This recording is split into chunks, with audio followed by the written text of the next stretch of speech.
Non pas que je n'aime pas les balades champêtres, mais ça fait déjà 3 heures qu'on piétine dans cette forêt et j'ai des châtaignes accrochées dans les collants. Et ça se plaint, et ça gémit. Après toutes nos mésaventures, vous voulez pas juste respirer profondément et profiter de l'air du vent? Ça veut rien dire, l'air du vent. Mais t'avais rien dit là. Non mais, on aurait pu se contenter de notre balade au marché et rentrer directement au château. Non, ce soir c'est Côte de Veau forestière, donc j'ai besoin de girolles et c'est la saison. Il vous faut toujours des trucs et des machins. Oui. D'ailleurs, qu'est-ce que vous avez acheté au marché? Oh bah des bricoles et puis de la galette et un petit pot de beurre. Du beurre doux? Mais non, pas du beurre doux, du demi-sel, du beurre doux. Pourquoi pas de la crème allégée? Oh, placez-moi. Finalement, il y a des jours où j'irais bien ramasser les patates chez Tata Marthe. Oh, voilà, j'ai tout ce qu'il me faut. Oh non, j'ai déchiré ma petite cape. C'est dommage, elle était jolie. Quoique le rouge, c'est vraiment pas votre couleur. Bon, vous êtes gonflé, c'est maman qui l'a cousu. Dites plutôt qu'elle vous l'a pressé. Vous avez entendu? Oui, sûrement un lapin. Vous en foutrez du lapin avec votre lubie des champignons, on est encore paumé. Et vous savez comme moi que cette forêt est tristement célèbre depuis l'année dernière pour le loup qui dévore les gens paumés. Oui, mais il attaque seulement la nuit. Mais il fait nuit.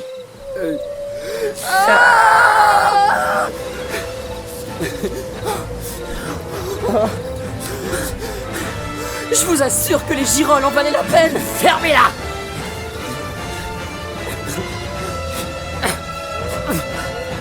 Aïe!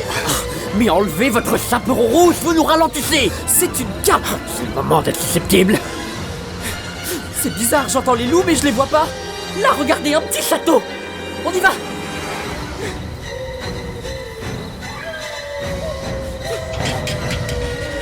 Vite.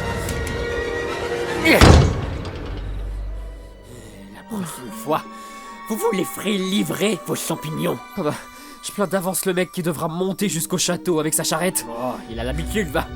Parce qu'il y a vraiment un livreur au Mont-Marmon. Oui, monsieur Hubert Itesseux, je crois. Oh, c'est bien sûrement connu. un Allemand. Enfin, c'est connu son papa, à l'époque. Regardez un peu ce hall. Ça, c'est de la baraque. Ça sent. La soupe. Ah, Oh. non, non, non. Bonsoir. Oh, bonsoir madame. Veuillez nous excuser pour cette intrusion nocturne. Mon camarade et moi, nous n'avons pas vu le temps passer.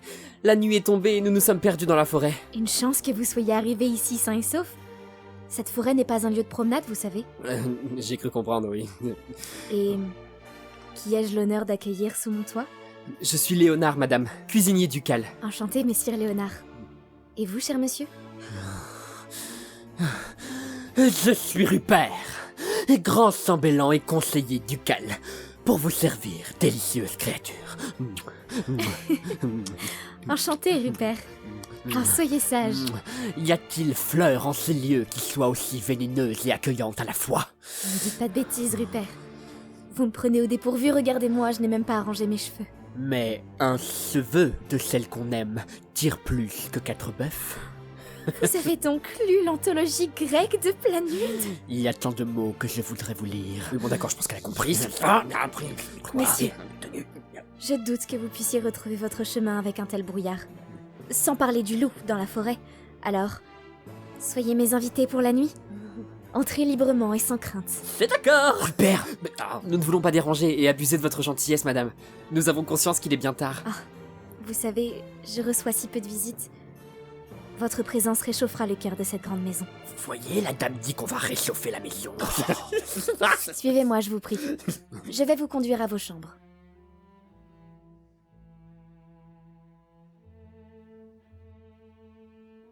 Tous ces tableaux sur les murs, ce sont... Ma famille, oui. Et mes ancêtres. Mais... Vous êtes une duchesse? Nom d'un bougeoir. Je ne me suis même pas présentée. Je m'appelle Ileana. Et... je ne suis pas duchesse. Oh, je vous demande pardon. Bravo, vous allez vexer notre hôtesse, la duchesse des cieux. Voici vos chambres, messieurs. Léonard, vous prendrez celle de droite et Rupert celle de gauche. Et, j'insiste, faites comme chez vous. Il y a des vêtements propres dans les armoires et des échantillons de savon sur le lavabo. J'ai envie de lui mettre une jolie note pour l'accueil. Le repas est déjà prêt, alors mettez-vous à l'aise et rejoignez-moi en bas quand vous le souhaiterez. Bon, je vais à la salle de bain, j'en ai pour un instant, je crois que j'ai au moins 14 échardes. C'est ça. Oh, c'est somptueux. Oh, Ouais, très classique. Et les couleurs sont franchement passées de mode, mais ça a son charme. Oh, et moi, j'ai 2 échantillons de savon. C'est ça, allez, mangez-les. Oh, regardez dans votre armoire. Vous aussi, vous avez un costume de soirée? Oh non, vous appelez ça un costume de soirée? Moi j'appelle ça du bizutage. C'est vrai qu'il y a beaucoup de motifs. Elle s'attend à ce qu'on mette cette serpillère? Oh, ce que vous êtes toutouille. C'est pas plus moche que votre chaperon rouge, là. C'est une cape. Oui, oh. Messieurs, Allez, vite.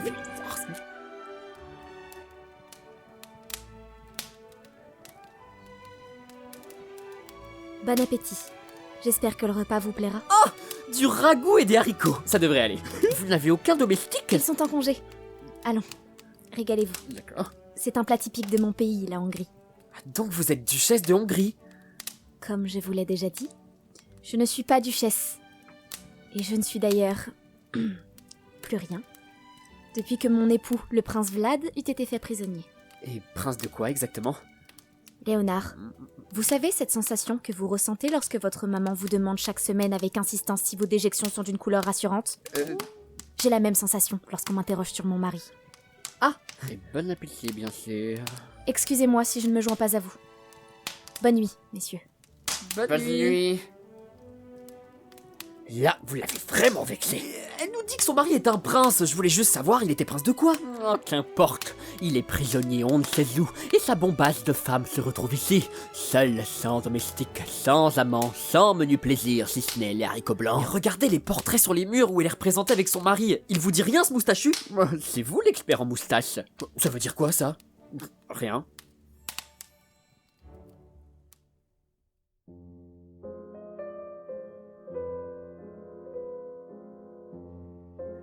Bonne nuit, Rupert, faites de beaux rêves.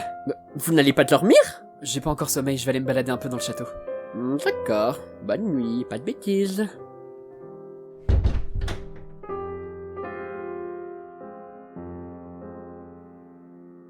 Tous ces tableaux sont tellement glaçants. Et vous, monsieur Moustache, votre portrait ne m'est pas inconnu. Est-ce qu'on aurait déjà partagé une tartine de pâté ensemble? Non, je m'en souviendrai. Mais Prince Vlad, alors, qu'est-ce que vous avez fait?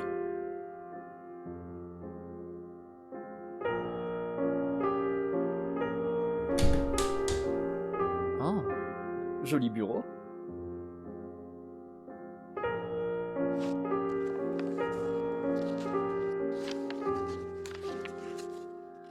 « 23 octobre 1469. Ma douce Ileana. Cela fait maintenant 7 ans que votre frère, le roi de Hongrie, m'a capturé. Je ne peux que le remercier puisqu'il nous a mariés, il y a 3 ans déjà. Oui, votre frère vous a marié à un voïvode captif, faisant de moi un triste vassal en garde surveillée, mais un vassal riche de votre beauté. Ileana, quel me manque votre chevelure de feu, vos lèvres pleines, vos mains si chaudes, votre voix si fébrile et enivrante d'innocence. Ileana, je ne suis qu'une ombre. Une ombre qui s'est abattue sur un chef-d'œuvre auréolé.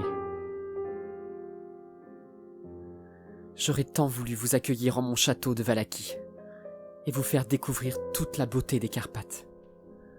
Mais ces 3 années à vos côtés en Hongrie resteront, quoi qu'il advienne, l'une des plus belles de ma vie. L'une, car hélas il y a des délices dont vous ne pouvez me contenter, mon ange. Aussi belle et délicate soyez-vous. Je suis un conquérant, et l'appel du sang résonne en moi plus que le chant d'une épouse aimante. Sachez qu'à l'instant même où je serai libéré, je n'épargnerai pas celui qui m'a capturé. Je raserai tout, je brûlerai tout, et j'empalerai jusqu'au dernier de ceux qui ont souillé la Transylvanie, la terre de mes ancêtres. Pourquoi êtes-vous partie, Léana? Pourquoi m'avez-vous quitté? Moi qui vous ai offert ce qu'aucun autre n'aurait pu. Voilà 1 an que vous avez disparu sans un mot, me laissant avec ma rage pour seul complice. Votre silence est l'épée la plus douloureuse. Néanmoins, il est des plaies que le désir de vengeance puis refermer. Je vous retrouverai, Ileana. Vous savez comme moi que le serpent peut être très patient, mais jamais vraiment loin. Vlad. Oh bah mon vieux, ça calme. Mais pourquoi elle l'a fui?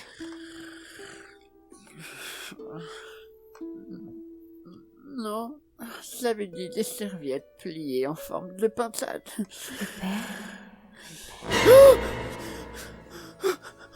Rupert.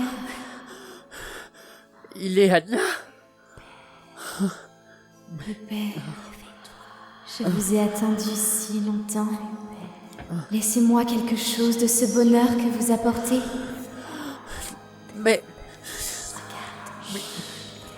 N'ayez pas peur.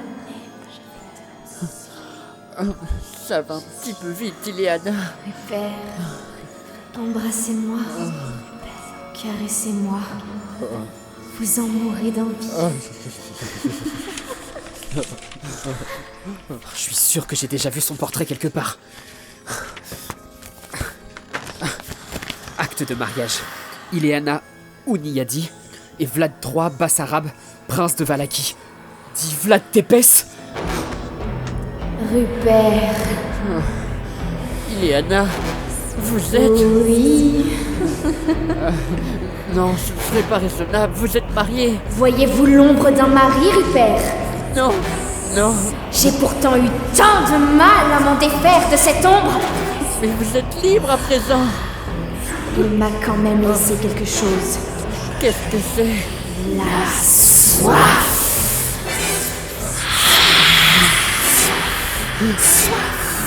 Je vous interdis de toucher à mon Rupert, vilaine! Vite, debout! Mon Dieu, qu'est-ce qui m'est arrivé? Vous en loupez pas une, hein? Mais je ne comprends pas. Son mari, c'est Vlad Tepes. Et Tepes, ça veut dire l'empaleur. Et le seul Vlad l'empaleur qui existe, c'est Dracula. Quoi? C'est une vampire, Rupert. Il faut qu'on sorte d'ici, vite. Dépêchez-vous. Oh non. Elle a tout fermé, la paugresse. La paugresse. Elle arrive. C'est vraiment la fin. Sûrement pas. Venez par ici. C'est une ancienne chapelle. Et aussi sa chambre, vu le cercle ouvert. Quel bonheur quand c'est le repas qui se jette dans la gueule du loup. C'est encore pire que ce que je croyais. Ileana, allons. Même si votre époux vous a vampirisé, je suis sûr qu'il reste encore un peu d'humanité en vous. Vous êtes sérieux? Je sais des choses. Oh mais Rupert, croyez bien que lorsque je vide tous les paumés de ces bois, j'ai quelques remords. Ce crotal de Vlad m'a voulu tout entière en m'offrant l'éternité. Et me voilà, comtesse déchue de Hongrie, et celle qui aurait dû être la princesse de Valaquie. Jamais plus je n'ai revu la lumière du jour, et je tiens plus à ma liberté qu'à son tas de ruines de Transylvanie. Alors je suis partie. J'ai osé fuir le grand Vlad Dracula. Qu'est-ce que vous dites de ça? Que vous avez de grandes dents? C'est pour mieux te boire, mon enfant. Non! J'ai fait des courses avant de venir ici, alors je ne vous conseille pas d'avancer. Qu'est-ce que vous avez sorti de votre poche? De l'ail. De l'ail? Tu crois vraiment pouvoir me vaincre avec ta petite gousse? Pour une fois, c'est la taille qui va compter. Toi, condiment puissant, mets-moi la larme à l'œil. Pour un bulbe émouvant, mon haleine est en deuil. Roule, car je veux partir de ce château merdique. Fais chialer les vampires, toi, mon carrosse qui pique. Qu'est-ce que... Je vois ton casse du vampire aujourd'hui, monsieur. Allez, Rupert, montez. Côte les yeux. Au château Marmont, Charles. Eh ben, t'es mon kéké.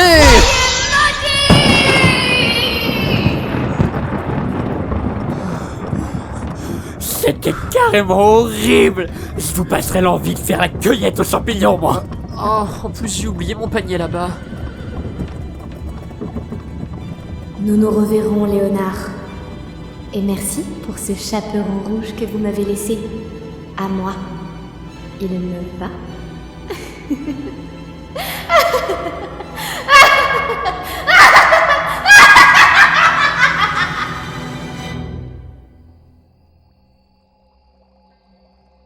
Vous venez d'écouter Marmonie, la folle série audio, épisode 8, spécial Halloween. J'espère que vous n'avez pas eu trop peur. Avec Coralie Royer dans le rôle de Ileana Ouniadi Tepes. Si vous avez aimé cet épisode, vous pouvez bien sûr mettre un petit pouce bleu. Et surtout vous abonner à la chaîne YouTube de Nicolas Michel. Vous pouvez même parler de la série autour de vous en faisant vos commissions ou lors de la balade dominicale. Père, je trouve que nos phrases se complètent si bien. C'est vrai. Attendez, regardez.